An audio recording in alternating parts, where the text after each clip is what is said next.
Hello, everybody. Welcome back to the Nibiru channel. It is October 4th, 2016. And yes, we are back, and we are going to be even more controversial than we were before. And we're going to pick up right where we left off 4 weeks ago, talking about the sun simulator. Yes, folks, I'm going to say it again.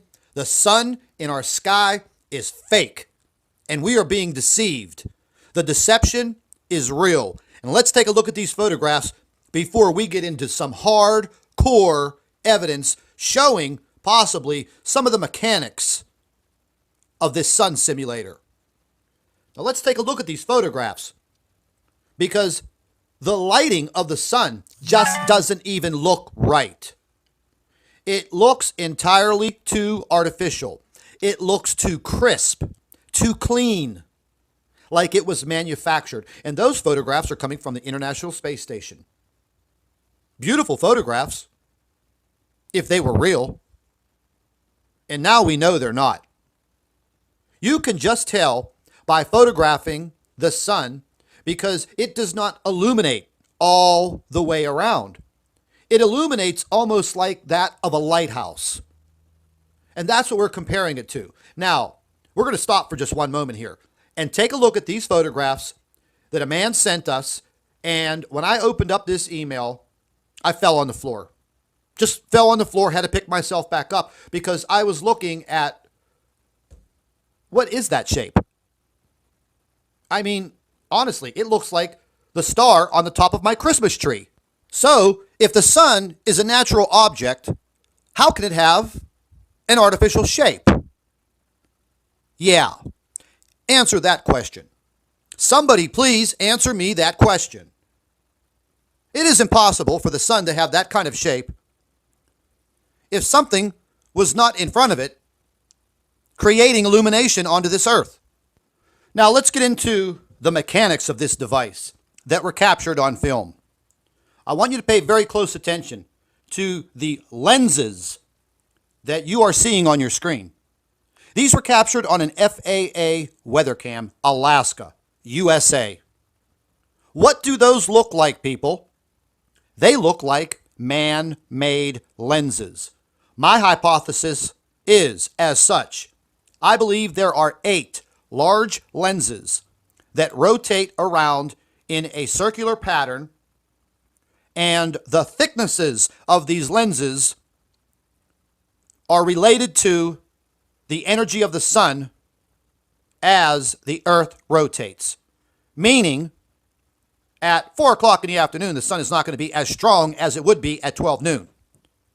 And vice versa, as the sun would be at 1 o'clock in the afternoon, it wouldn't be as strong as it would be at 6 p.m. Catching my drift? Okay, stay with me. Now let's back the truck up. Look at the top of the screen. Do you not see a lens with a fine lip around it? Oh, wait a minute. Is it a lens flare? Oh, hell no, it's not a lens flare. That's a mechanical device. Look at the photograph. To the right, that is a mechanical, man-made device. And at this point in time, I think possibly this sun simulator malfunctioned. Look at the device network of objects in the photograph. These are not natural. These are man-made. Look at the photographs. We have been deceived for so long. That is why your skin burns to hell when you're outside too long. You could literally feel the power of this sun simulator concentrating the sun onto your skin as if it were coming through a magnifying glass, and it is, because those are large magnifying lenses to heat this earth. And you say, my dear sir, why would you make such a dumb statement like that? Why would they need to do that? Well, I'll tell you why. First and foremost, I think it was a cloaking device meant to blind us with sunlight so we were not able to see these planetary bodies as they came in for their approach. Well, that didn't work, did it? Because now we see them.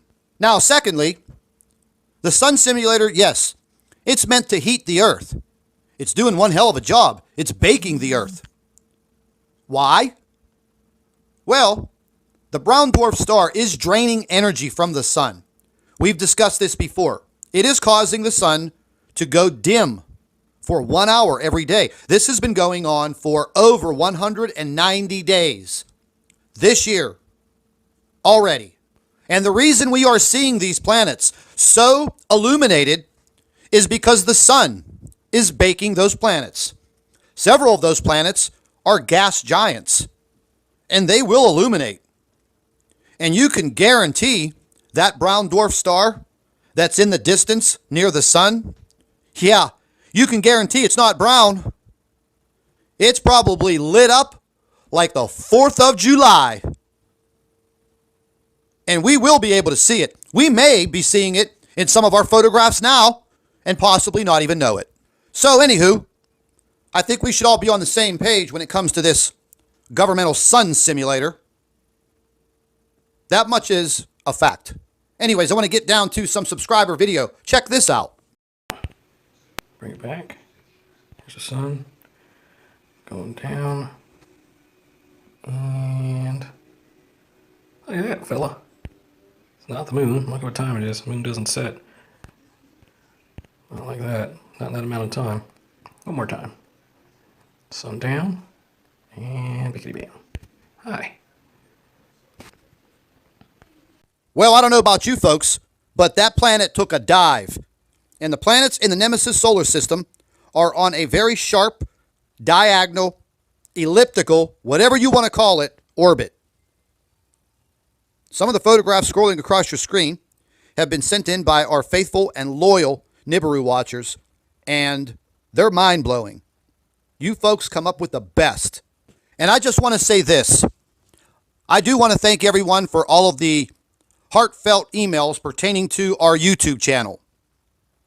And I feel like I represent every single loyal subscriber to this YouTube channel. You know, whenever I was a young boy and my mom was cracking me in the butt with that wooden spoon, she always told me that you would be somebody. But I never thought in a million years that I would be leading the world into battle. And basically, folks, that's what we are doing. We are going into battle. I want to give a quick thank you out to Steve Olson, Wayne Steiger, Jake Riley over there at WSO. Now, I've mentioned to you folks before, this is a fantastic, very scientific and informative YouTube channel. So if you are not subscribed to Steve's channel, get over there today, right now, tomorrow, and subscribe. And with that said, I'd like to thank all of our Nibiru watchers. You guys do a fantastic job. Would also like to thank you for your loyal subscribership. You can continue to email your photographs and your video to NibiruPlanetX2016@gmail.com. And don't forget to share our videos with your friends and family members on Facebook. And subscribe to the Nibiru channel for all of our current updates. And like I always say, keep an eye in the sky.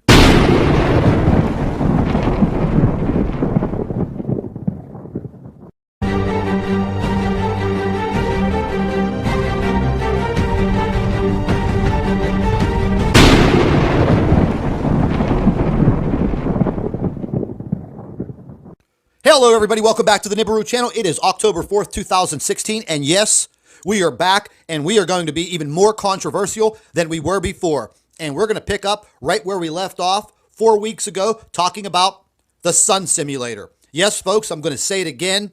The sun in our sky is fake, and we are being deceived. The deception is real. And let's take a look at these photographs before we get into some hardcore evidence showing possibly some of the mechanics of this sun simulator. Now let's take a look at these photographs, because the lighting of the sun just doesn't even look right. It looks entirely too artificial. It looks too crisp, too clean, like it was manufactured. And those photographs are coming from the International Space Station. Beautiful photographs, if they were real.